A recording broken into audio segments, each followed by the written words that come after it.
Hi, this is Ashley, and in this video, we're going to talk about Google Classroom and being able to add teachers and students and what that will look like. So, right now, understanding that we are on the Lower Marion School District network, that really makes a difference in how you navigate and approach this. So, the first thing we're going to do is we're going to click on People. That's where you're going to get to teachers and students here. So, you click People, and then you'll see at the top are the teachers and students for your class. Google does a nice job of having common symbols throughout all of their products. So that person in the plus sign you've seen before with Google Drive, and that's how you would share something with someone. So if I want to invite a teacher, I click this button here, and if you notice down below, these are teachers that I've invited and they have accepted. So I click here and I type in the same way I would if I'm sharing a document in Drive. I would find the teacher that I want to share with or invite, and I click invite. Once that teacher, once I've invited that teacher, right here it says it's only showing me the top 3 teachers. I click view all, I can see who else it has been invited or is a teacher on my class. So right here it says Joan Harris. I'm currently inviting my 5th grade team. So Joan Harris, she is grayed out because she's been invited. She has not yet accepted. That accepted, the ways that she can accept is through her email.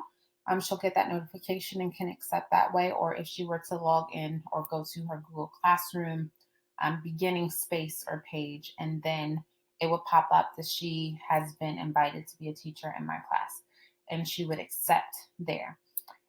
What I also want to look at here are the 3 dot toggles next to each person's name. So it says email, but please note that you're not going to be able to email someone through here. You're going to need to go to your Outlook and email teachers in that way. You can remove or make class owner. Do not make anyone a class owner other than yourself. The class owner, the difference between being a teacher and a class owner. On a class, the only difference is that the owner can delete the class. If someone else is a teacher on your class, they can do all of the same permissions that you can. They just cannot delete your class. So be really careful with that. I would say you should be the only one that is the owner of your class. And then below you'll see students. So here is something that's really important to note. Currently, right now, especially students who are in elementary school, they do not have an email address. So if you were to hit the plus sign here and go to add them in the exact same way that you did a teacher, you're not going to be able to, they're not going to be able to get that invitation through an email. So you're going to have to use the class code in order to get them in. So there's a few ways that you can do this.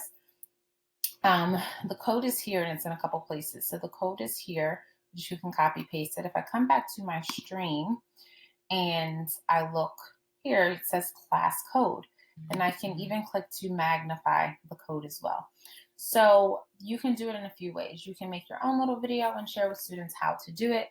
You can do quick little directions of how to do it, or you can do however you are choosing to do live sessions with students. You can share the code in there and get them on and navigate and show them what to do during that time in order to get them into your class specifically. So that's something that, especially for teachers of younger students, getting students into your class, that's something that you're going to have to really pay attention to and think about. You're sending this to families, and families are the ones who are really going to be accessing this. So it's not impossible. It just takes a little thought to think of how it's going to be done.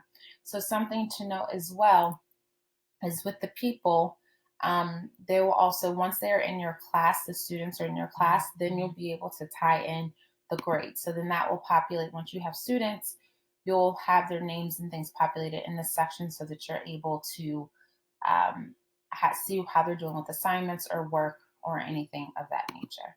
If you have any questions as you're getting started, you can email me at craiga@lmsd.org. Again, that's CRAIGA@lmsd.org.